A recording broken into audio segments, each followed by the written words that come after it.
Hello students, आज हम पढ़ेंगे टेट्राहेड्रल और ऑक्टाहेड्रल वर्ड्स की लोकेशन के बारे में। पहले हमने बात की थी कि जो टेट्राहेड्रल और ऑक्टाहेड्रल वर्ड होते हैं वो कितने नंबर्स में होते हैं। तो आज मैं उसे एक्सप्लेन करूँगी कि हम कैसे फाइंड आउट कर सकते हैं वो कितने नंबर्स में होते हैं। तो सबसे पहले बात करते हैं हम टेट्राहेड्रल वर्ड की। टेट्राहेड्रल वर्ड के बारे में पहले हम यहाँ पढ़ चुके हैं कि ये कैसा दिखता है, और ये भी हमें पता है कि टेट्राहेड्रल वर्ड जो है वो 4 एटम से सराउंडेड होता है, जैसे यहाँ पे दिखाया था। अब उनके स्ट्रक्चर की बात करते हैं। ये देखो, ये जैसे एक सीसीपी स्ट्रक्चर दे रखा है, क्यूबिक क्लोज पैकिंग, या एक स्पेस लैटिस दे रखा है। उसके अंदर 8 यूनिट सेल्स हैं, हमें पता है। तो एक जो यूनिट सेल है उसके अंदर कितने एटम्स हैं? 4 एटम्स हैं। ये यहाँ शो कर रखे 1 2 3 4। ये 4 एटम्स जो हैं वो हमने ऑल्टरनेट कॉर्नर्स वाले काउंट किए हैं।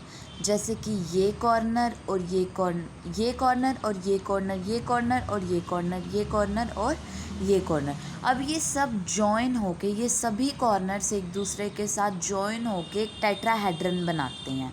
तो वो टेट्राहेड्रन जो है उसके अंदर टेट्राहेड्रल वर्ड प्रेजेंट होता है। ऐसे ही देखो, हमने बात की थी कि एक जो स्पेस लैटिस है उसके अंदर 8 यूनिट सेल्स प्रेजेंट होंगे।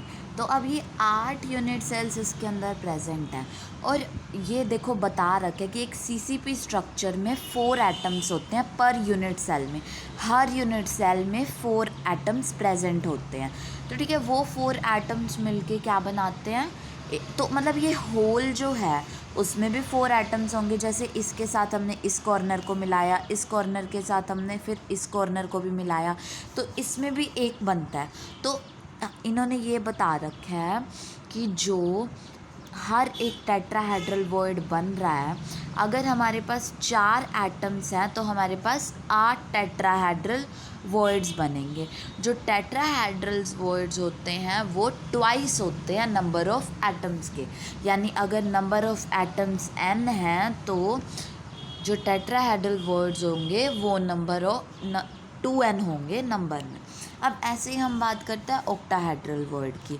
यहाँ हमने ऑक्टाहेड्रल वर्ड के बारे में पढ़ा था कि जो 6 एटम से सराउंडेड हो वो ऑक्टाहेड्रल वर्ड होता है। ये एक ऑक्टाहेड्रन है। ऐसे का ऐसा ऑक्टाहेड्रन मैं आपको यहाँ पे शो करती हूँ।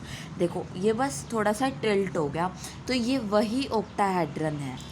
तो जो हमने ये भी पढ़ा था कि जो ऑक्टाहेड्रल वर्ड होता है वो 6 एटम से सराउंडेड होता है। तो काउंट करते हैं, first atom, second atom, third atom, fourth atom, fifth atom and sixth atom. ये एटम इसके अंदर नहीं है, ये देखो।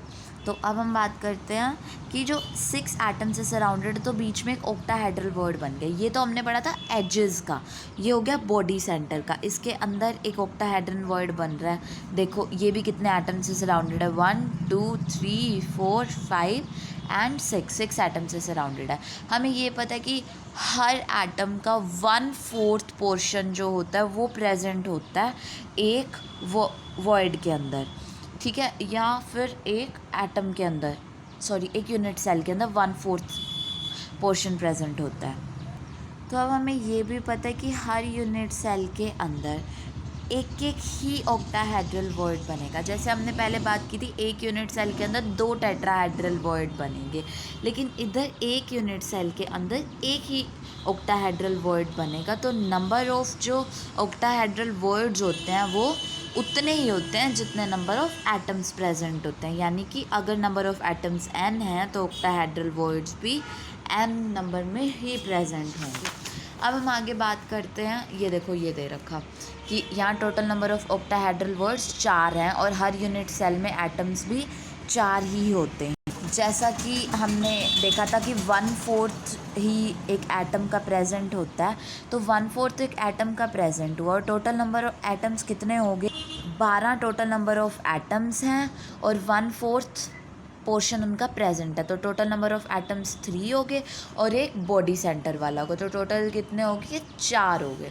तो total number of octahedral words भी कितने हुए? वो भी 4 हुए। अब हम बात करते हैं पैकिंग एफिशिएंसी की, हेक्सागोनल क्लोज पैकिंग या फिर क्यूबिक क्लोज पैकिंग में। सबसे पहले हम बात करते हैं एक क्यूब की। ये देखो,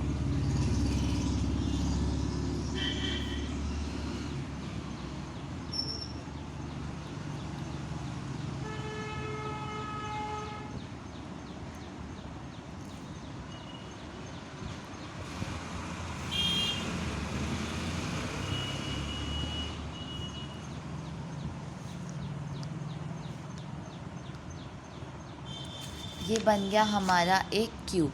अब ये वाला जो फेस है ना हमारा, ये देखते हैं या फिर इस फेस पे देखते हैं।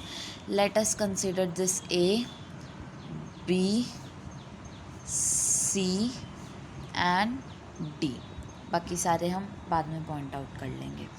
तो ए से, सॉरी, ये हम बनाते हैं डी और ये हम बनाते हैं सी।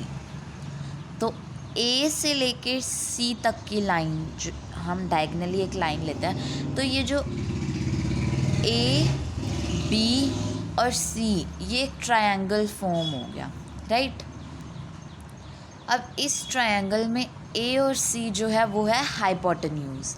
Late us consider this B, और ए बी और बी सी जो हैं वो एजेस हैं। क्या है?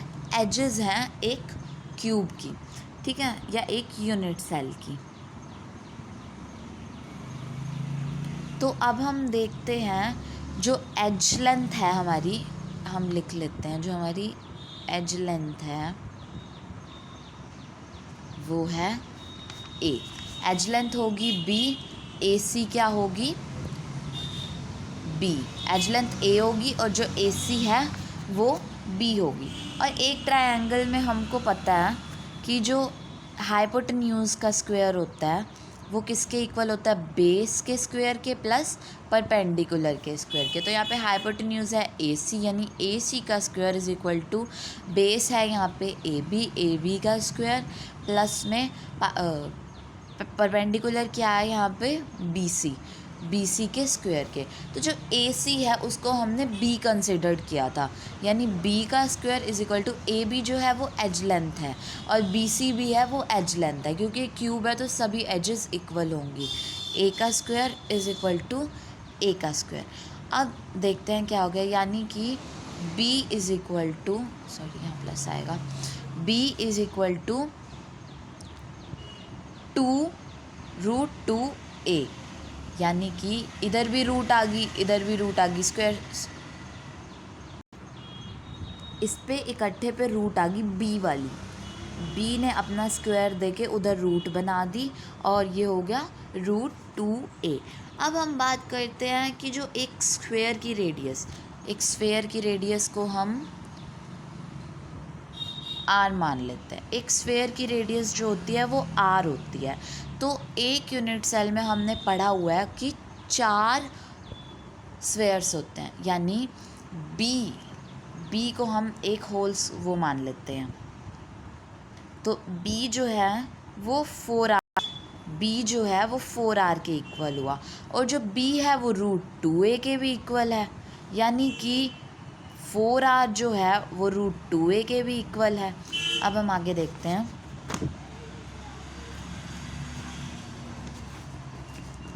जो हमारा a है वो किसके इक्वल हो गया? a यहाँ पे किसके इक्वल है? 4r/√2 के इक्वल हो गया, क्योंकि देखो b is equal to √2a और b और किसके इक्वल है? 4r के इक्वल है, यानी 4r is equal to √2a। तो √2 जो है डिवाइड में चलेगी, a वहीं पे रह गया, यानी a is equal to 4r/√2, यानी ये क्या बन गया? 2√2r। ठीक है, अब हम बात करते हैं कि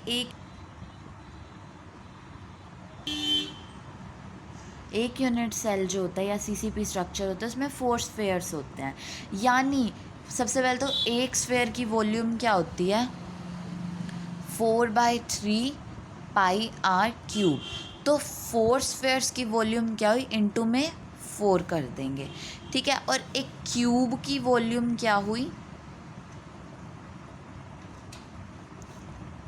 ये होगी ए क्यूब, हमने ए क्यूब मान ली, या फिर इसको ए क्यूब है तो यहाँ पे ए क्या है, 2√2r के इक्वल, यानी ये किसके इक्वल होगी, 2√2r का होल क्यूब। अब हम बात करते हैं कि पैकिंग एफिशिएंसी का फॉर्मूला क्या है। एक सेकेंड,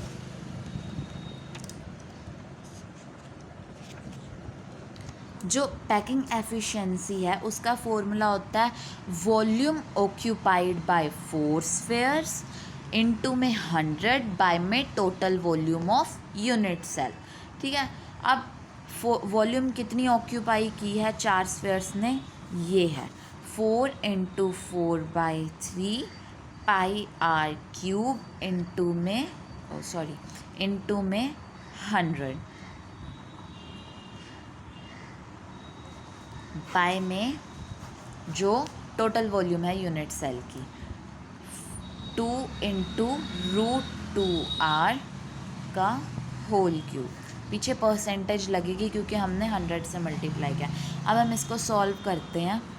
ये हुआ 16 × 3 मल्टीप्लाई πr क्यूब इनटू में 100, ये कितना हो गया 16√2r क्यूब।